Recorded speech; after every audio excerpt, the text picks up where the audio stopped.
So much to the shock and dismay of people, turns out that I was right. I predicted this. I had the foresight 2 years ago when Dungeons and Dragons started going woke.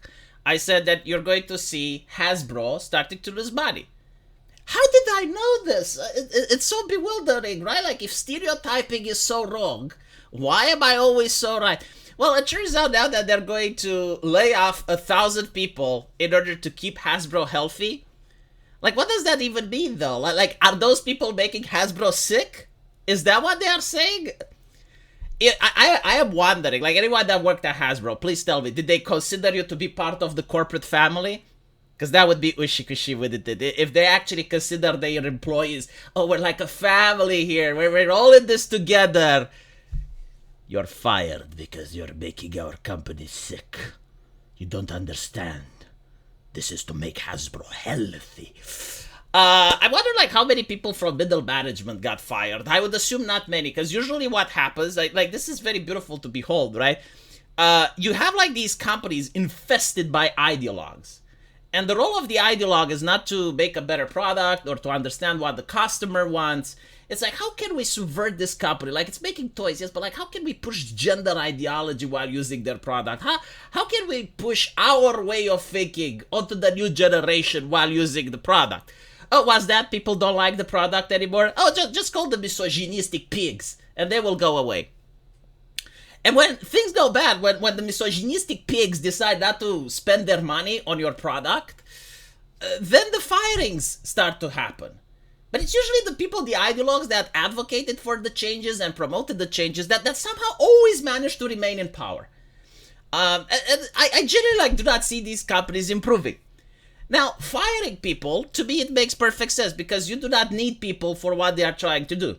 I have watched the history of the Grand Wizards of the Coast, of Dungeons and Dragons and Magic the Gathering, and many other popular things, since they started adhering to social justice.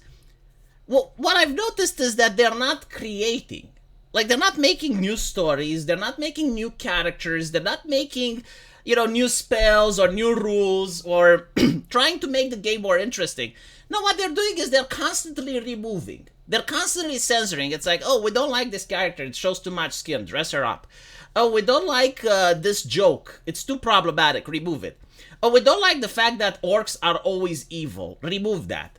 Oh, Dark Elves being always evil? I mean, yeah, sure, Dritz van Oorden and Viconia de Vir had amazing stories because of this plotline, but it's not progressive enough. Remove it.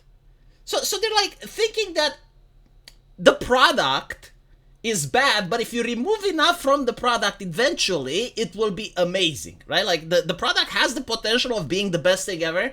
It's just we need to constantly remove and censor stuff.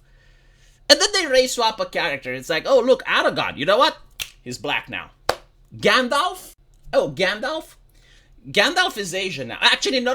That's stereotypical. That is harmful. We can hurt China with that. You can't have, like, the stereotype of the Asian old man. No. Make him black as well, because that works with everything. Yeah, we're progressive. So basically, you do not need to have 1,000 people to do that shit. I can do that shit. Just put me in charge of any IP. I know, Conan the Barbarian. Okay, Conan is black now. Actually, you know what? He's a woman as well. This joke offensive. Oh, it's not? I don't fucking care. Remove it. I need to say that I did something today. You don't need 1,000 people to do this, right? Now, of course, if you care about sales and you look at how people are upset, maybe you should care. But since they don't, why would we be surprised? Why would we be shocked? And what also happens, like this is what I love, when a company starts becoming desperate, and when they realize that they're losing money and people aren't buying stuff anymore, they're becoming cutthroat capitalists. Like this ideology of social justice. Yes, we care about the minorities. Oh, the marginalized. Oh, yes, look at the little people. We care so much. How can we take more money away from them?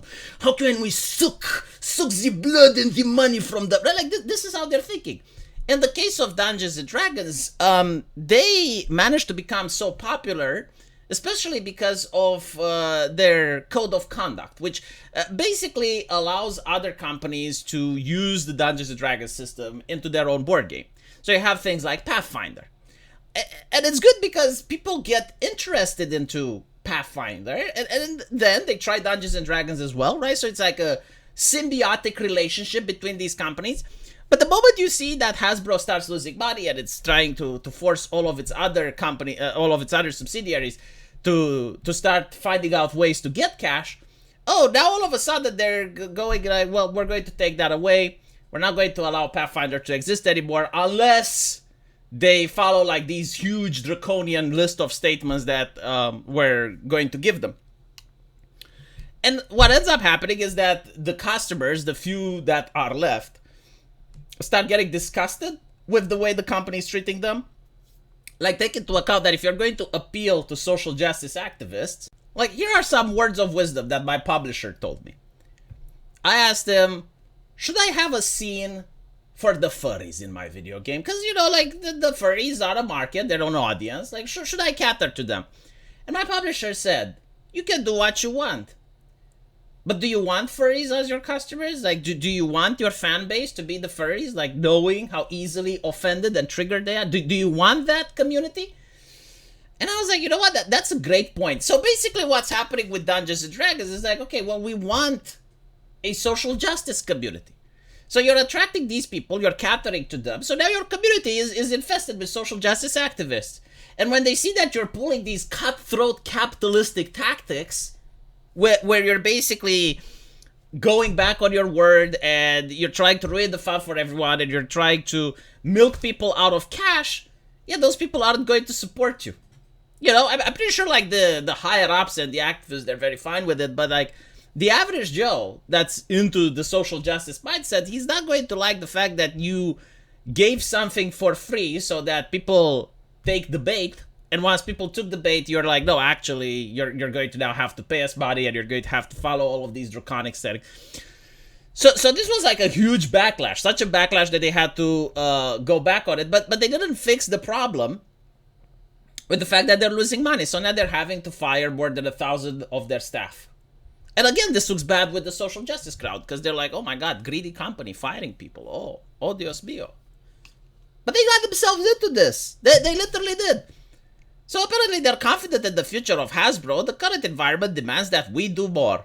Even if these choices were some of the hardest to make. Yes, I'm sure he lost sleep overnight. Mr. Chris Cox couldn't sleep at night because of the choices of firing 1,000 people.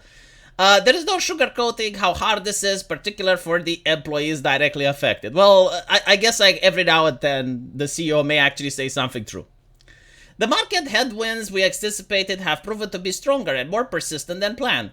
While we're confident in the future, the current environment demands that we do more. I love how you can talk like this when firing people. It's like, yes, we're doing more. Sure. You know, maybe you should try the unthinkable and actually catering to the customers. Like, instead of removing jokes, race-swapping characters and stuff like that, maybe make a good game. You know what? When's the last time they actually made a new spell that's interesting? Or the last time they made a campaign that actually turned heads and wanted people to buy the licensing for that campaign to make a video game? When's the last time they did that? Oh, well. Let me know what you guys think, though. And as usual, I will see you in the comment section. Take care.